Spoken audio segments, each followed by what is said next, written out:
Well, another day, another dollar, another missile launched at Iran.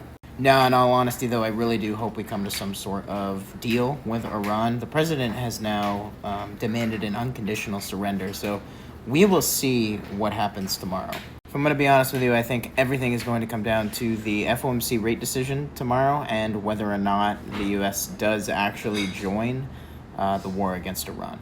Looking at the market from a technical perspective, this is the weekly time frame here for the S&P 500.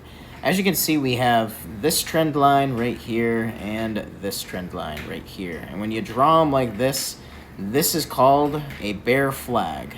And basically, everybody and their mother is watching this bear flag for a break to the downside. Now, this could happen on a couple of different outcomes in the market. If we decide to hold rates, not cut, and of course if we join the war.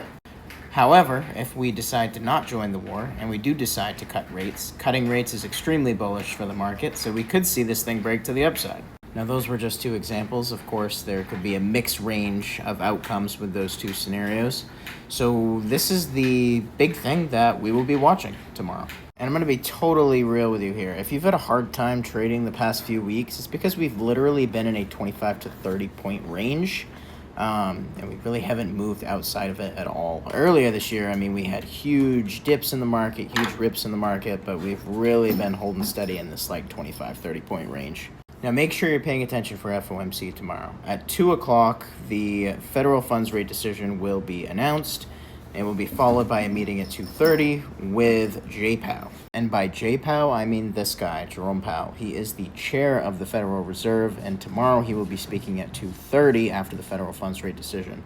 Make sure that you pay a close attention to what exactly he is saying. He'll be talking about the state of the economy, and it's going to have a major impact on the market itself.